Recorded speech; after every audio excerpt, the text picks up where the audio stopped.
Sometimes villains aren't just evil. They're the ones telling the truth while everyone else is too afraid to listen. These aren't your typical bad guys twirling mustaches. They had visions, convictions, and often they were fighting for a better world. It's just that their methods were explosive. Let's break down 7 so-called villains who might have been the very right all along. Goff. Let's start with a giant alien butterfly. Yeah, seriously. Goff wasn't some generic monster in Peacemaker. He was the last leader of an alien race that fled their dying planet and took refuge on Earth. Instead of waging war, they decided to infiltrate. They secretly replaced key political leaders, business figures, and influencers, all with one goal: saving humanity from itself. Goff saw a species obsessed with climate denial, political tribalism, and corporate greed. To him, Earth's leaders were steering the planet into extinction, so he did what he thought was necessary: take control from the top, force change, and stop humans from destroying themselves. Now, was mind-controlling people ethical? Nope. But Goff was right about the world heading for disaster. His plan was horrifying, but weirdly practical. In the end, Goff even pleaded with Peacemaker to understand they weren't conquering Earth, they were saving it. Emma Frost started as the White Queen of the Hellfire Club, a mutant with psychic powers, diamond skin, and a killer wardrobe. At first glance, she's just another elitist villain, but that's only half the story. Emma's true motivation was protecting her fellow mutants, no matter the cost. Where Charles Xavier dreams of mutants coexisting with humans peacefully, Emma understands that dream is often crushed by reality. Mutants are hunted, feared, and murdered, and diplomacy doesn't always work, so she chooses a different path: power, influence,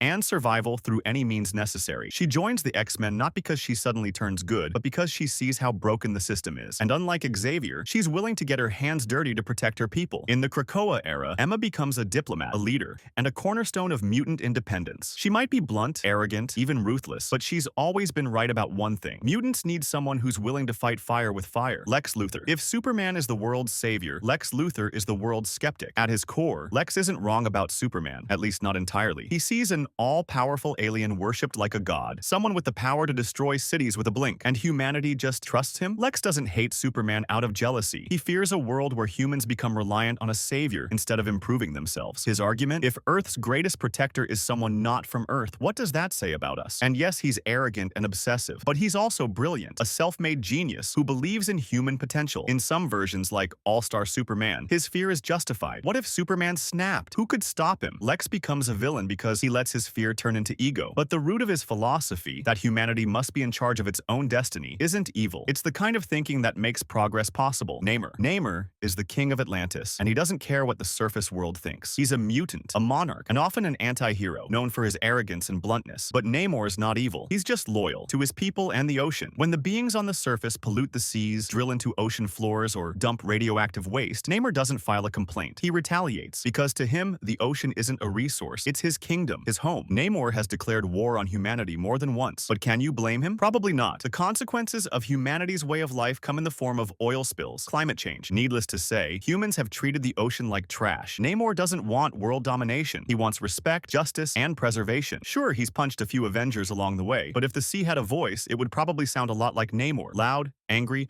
and completely justified. Amanda Waller. Cold, calculating, brutal. That's Amanda Waller in a nutshell. She runs the Suicide Squad, a team of violent criminals forced to do impossible missions for the US government. On the surface, she looks like a monster. She manipulates people, implants bombs in their heads, and treats human lives like pawns on a chessboard. But here's the thing: she gets results. Waller operates in a world filled with godlike aliens, killer clowns, and kaiju-level threats. And unlike the Justice League, she doesn't have the luxury of idealism. She sees the cracks in the system and fills them with whatever tools she has, even if those tools come in the shape of serial murderers and psychopaths. When a threat like Starro or Enchantress pops up, the heroes aren't always available. But Waller is. She plays dirty because the world is dirty, and sometimes the only way to stop evil is with something worse. Is she a hero? Number. But she's necessary. And that's what makes her terrifyingly right. Few villains are as complex or as justified as Magneto. He's a Holocaust survivor who watched human hatred destroy his family. So when he sees mutants being oppressed, he doesn't wait for peace talks. He acts. Magneto doesn't believe in Xavier's dream of harmony. He's seen too much. To him, humans will always fear what they don't understand, and fear leads to violence. So he chooses strength, defense, even offense, if needed. When mutant children are killed, when governments build sentinels, when mutant kind is pushed to the brink, Magneto becomes the hammer that strikes back. He's not fighting for power. He's fighting for survival. What makes Magneto terrifying is also what makes him right. He understands the cycle of oppression, and unlike most heroes, he refuses to let it repeat. In many ways, Magneto is the Malcolm X to Xavier's Martin Luther King Jr. His methods are harsh, but his goal, a safe future for mutants, is undeniably noble. Thanos. Thanos isn't just a villain, he's a philosopher with a death toll. In Avengers Infinity War, he snaps half the universe out of existence resistance and believes he's doing the right thing. That's what makes him terrifying. Thanos had a very simple idea in his mind. The universe doesn't have enough resources for everyone. There's only so much food, water, and energy to go around. And as more people are born, it becomes harder and harder to give everyone what they need. When there are too many living beings, people start to suffer. There's not enough to eat, places become crowded, and life becomes harder. In Thanos' view, this leads to war, hunger, and destruction. So, what was his solution? To make life better, he believed he had to reduce the number of people in the universe. Not just a few, but half. He thought that by removing 50% of all life, the other half could live more comfortably. To him, it wasn't personal. He didn't want to hurt people out of hate. He saw it as bringing balance, like fixing an overflowing glass of water by pouring half of it out. And here's the scary part. In a strange way, Thanos was thinking about a real problem. In the real world, we also face issues like too many people, not enough food, and pollution. Our planet is under pressure. Thanos took that fear and pushed it to the extreme. But instead of finding a kind or smart solution, he chose mass killing. But unlike many villains, Thanos doesn't kill for pleasure. He mourns what he's done. He sacrifices his daughter Gamora in tears. He retires to a farm after the snap, not to gloat, but to rest. His mission complete. In Endgame, he even says, "I am inevitable." He truly believes he's the only one willing to do what's necessary to save existence, because no one else is strong enough to make that call. It's not his logic that's evil. It's his method. Thanos didn't want power. He wanted peace. But in trying to fix the universe, he became its biggest threat. He's the ultimate example of a villain who's disturbingly close to being right, and that's why we still fear him, even after the snap was undone. Dr. Doom. Victor Von Doom is usually seen as one of the biggest villains in Marvel. He wears metal armor, rules like a king, and acts like he's better than everyone else. People call him an egomaniac, someone who's way too proud and full of himself. And it's true, Doom has a giant ego. But there's something interesting about him that many people overlook. He might actually be the best leader in the whole Marvel universe. Doom rules a small country called Latveria. You might think it's a scary place because a villain runs it, but surprisingly, it's not. In Latveria, there is no hunger, there is no crime, there is no war. People live in peace. Why is Latveria so safe? Because Doom doesn't allow chaos. He doesn't wait for problems to happen. He stops them before they start. He's one of the smartest people alive, just as smart as Reed Richards, also known as Mr. Fantastic. Doom uses his intelligence to make his country better. He builds advanced technology, strong defenses, and systems that keep everything under control. When Doom gains cosmic power, like in the Secret Wars storyline, he doesn't just use it for himself. He changes reality to take away pain and suffering. He tries to create a perfect world. In his mind, he's helping everyone, even if that means taking away their choices. Doom's biggest weakness is his pride. He always thinks he knows best. He wants full control, and he believes the world would be better if people just listened to him. To Doom, freedom is dangerous because it creates problems. Doom may be feared by outsiders, but to his people, he's a protector. These characters blur the line between good and evil. They weren't trying to destroy the world. They were trying to change it, save it, or protect their people from the worst humanity had to offer. What do you think? Were they wrong? Or arguably did what was much needed? Let us know your thoughts in the comments.